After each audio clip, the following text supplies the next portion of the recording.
Hello folks, well, we did start on a G-Col GT858 yesterday, but it's got substantial problems with it, so I was hoping to finish that off and let it go back to the customer, but I'm not going to be able to do that. I've got one of his, that Midland 2001 was one of his. I'm going to send that back separately because of this hiccup with the G-Col, even if it is repairable. So what has happened is the capacitor we've been waiting for this Uniden base station has finally arrived. So I've done everything else to the radio. So if you saw in the part one, the radio was all serviced and it had an illegal modification. That was all reversed, and then off camera I've rewired the tone switch which had been used to activate the illegal modification, which I had to use the other Uniden 300. That's the one which is having to work the wiring out, which I've used this to do.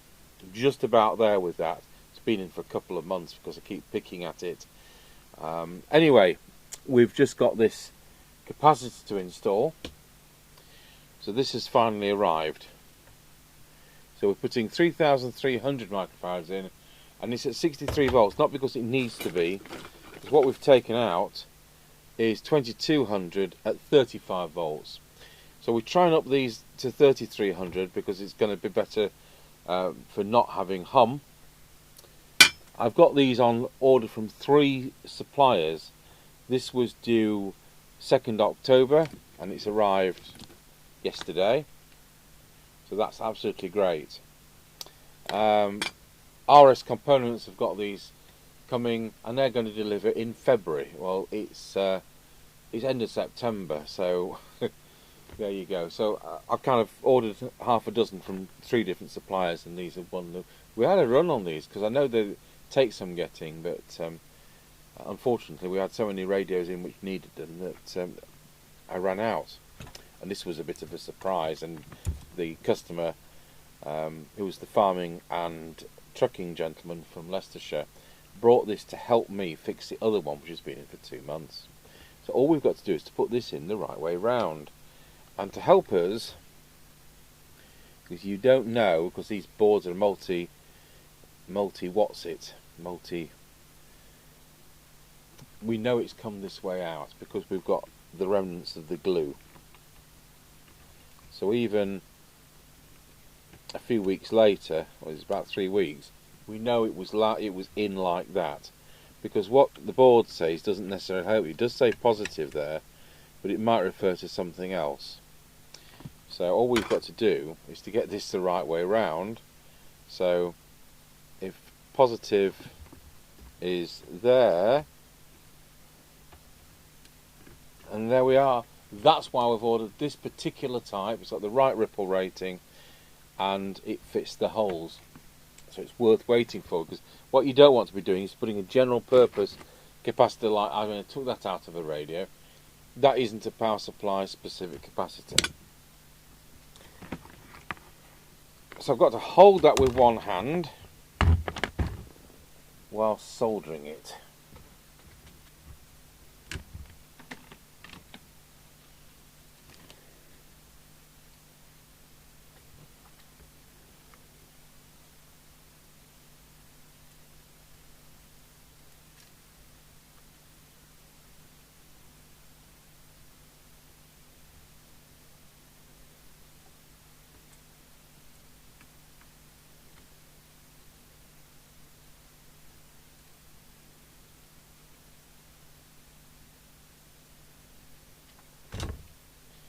There we go. I bent the pin slightly so that it has a bit of mechanical rigidity and it's not relying on the solder. So we'll just go over this with a bit of isopropyl alcohol. I've done the board, as you can tell, the main board.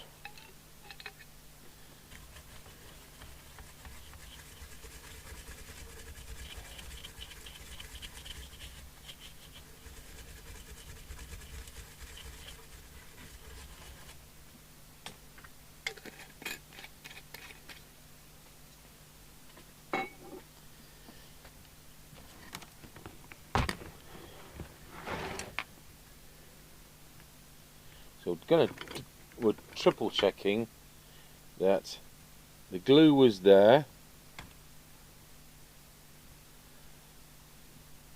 So that was the negative end, which it is.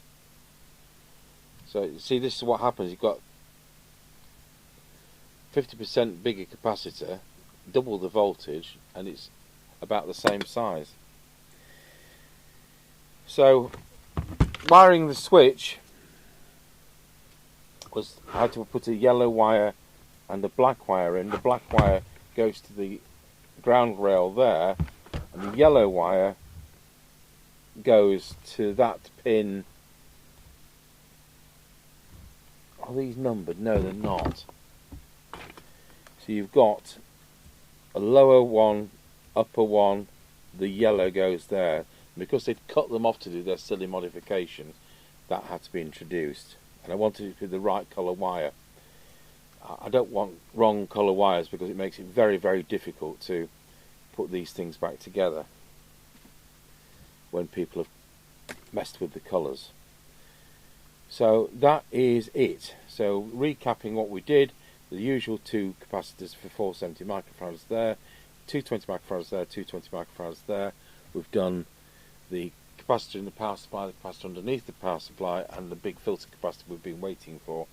So all we have to do is to plug it into the mains and see. I'd already checked the plug was safe on the previous video. Let's see whether it works on its mains power supply. I'm going to take the precaution of switching this to still keep this in DC, so the power supply is isolated from the radio. So did you see why I'm doing that? We've run it on DC off the power supply in the previous video. We'll keep it on DC so this power supply doesn't connect to the actual radio. The power supply, the switch on the front doesn't switch the power supply on and off. The power supply runs 24/7 whilst ever it's plugged in. There is no main switch. So all this operates. So this is what I'm saying is the on and off switch is the low voltage. So if we keep it in AC, the radio won't work, but the power supply will. So if there was something wrong and it was giving out the wrong voltage, especially if I could get the plug to go in, it's got a slightly bent pin.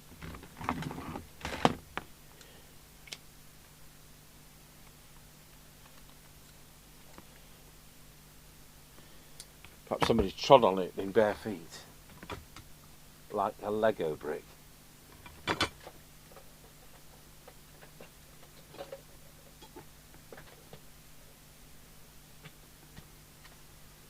Right, so the power supply is plugged in.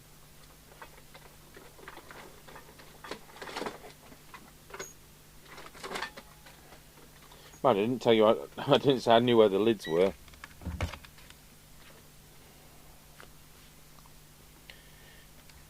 So I've no doubt the ground is the chassis, and the output is going to be that red wire. It's 14 point something, isn't it? 13.8. Why is it dropping?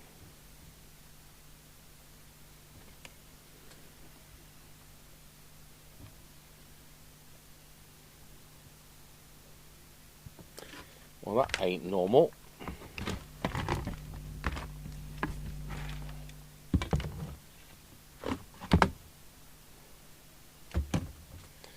So we should have something like 26 volts on this capacitor. Okay, 21 then.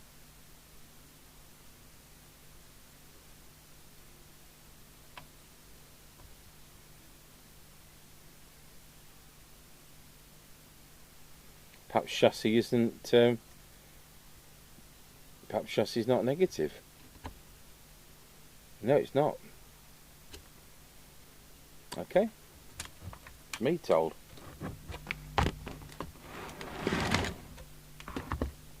So the negative is the black wire, and the positive is the red wire. Not quite in camera, it's a bit high at 14.96. We're not going to apply that to the radio, and that's why we've isolated it from the radio. Look at it, the preset's actually at full. So who did that? They did that to make the thing transmit at a higher wattage.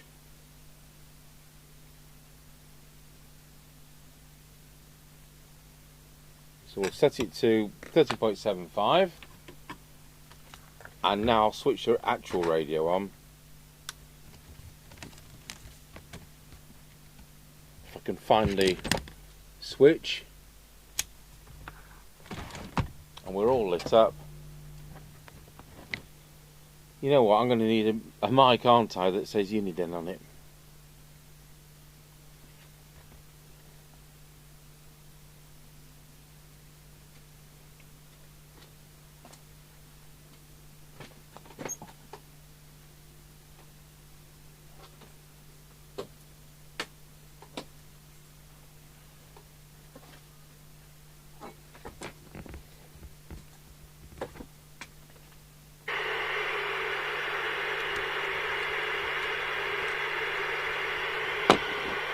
Right, I'll just plug it into the test set.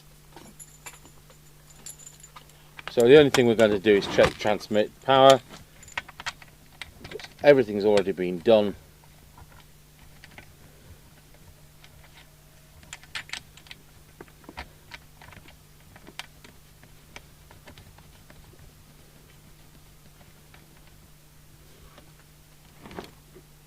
Right, I haven't got the other bank of cameras on. Let's see whether we can make them come on today.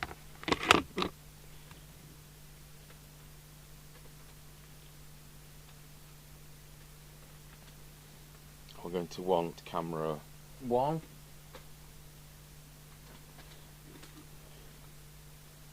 Switch picture in picture on.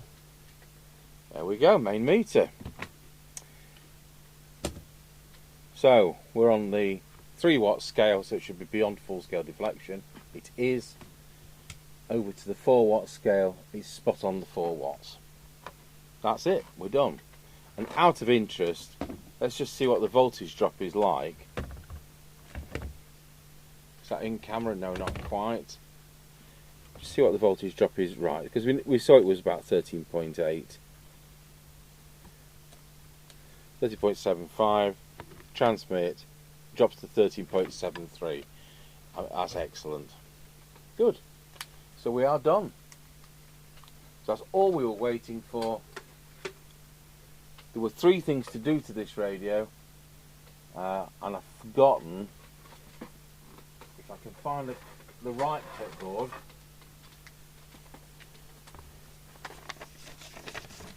That's the other. That's 2000. That's 3001.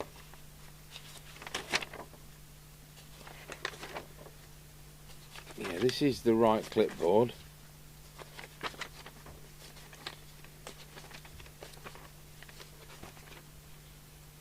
Not quite sure why the base station isn't on this.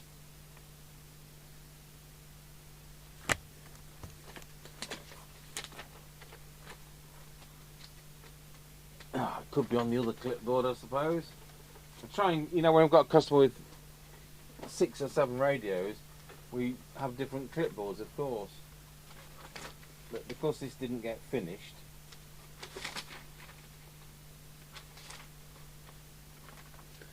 right, well, that's going to be another fun thing to find, isn't it?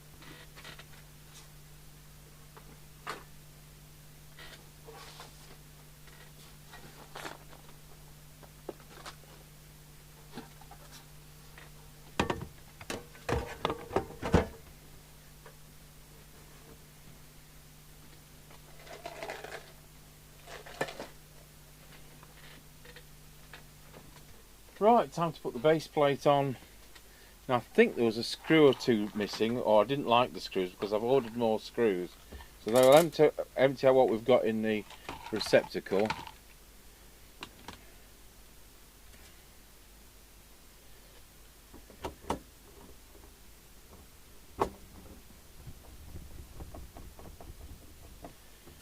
So M3, 6mm.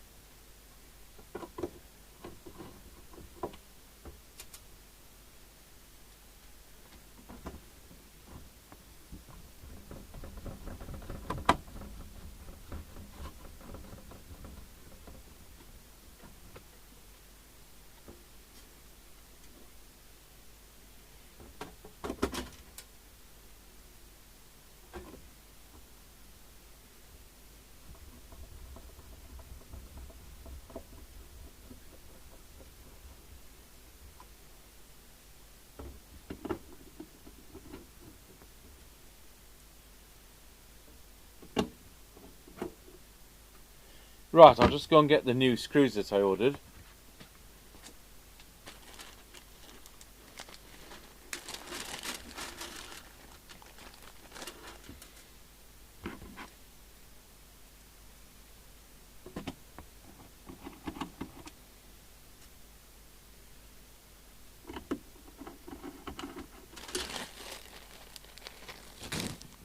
We normally buy black screws to fit radios, but with them being silver screws on this, I thought while we're waiting for a capacitor, we may as well order some screws.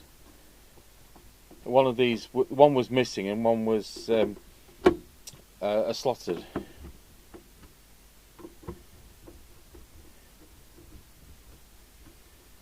So there we go, somebody's play toy now. Not a play toy, and a serious radio. Check there. Reasonably tight at the sides. Yep. We're done. So I'll plug the aerial in instead of the test equipment. And we'll do an on the air test pretty shortly.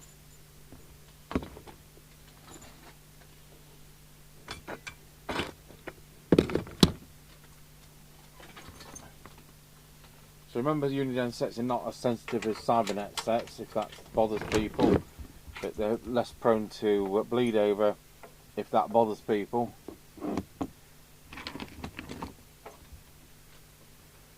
I've seen if I've got a small screwdriver just to make sure we've got a tight aerial socket.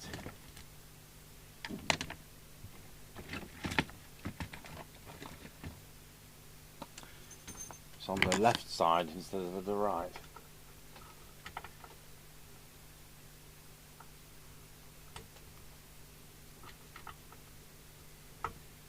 Got Mr. Chippy to get to scratchy corner and say, "You sure that aerial socket's tight?"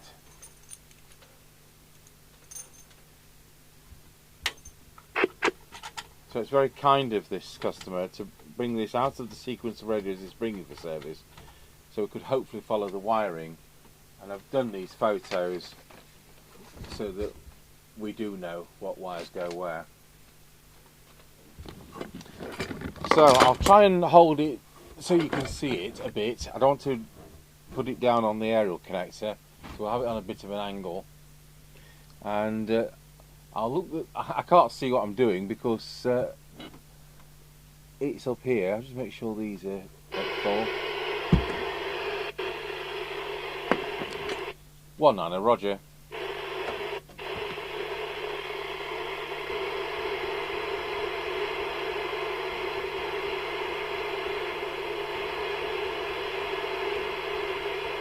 It's 7:10. There we go. So in part 2, all we did was put that capacitor in the power supply and put it back together. So thank you for watching part 2, which finishes up the trucking and farming gentleman's Uniden 300 base station. Thanks for watching.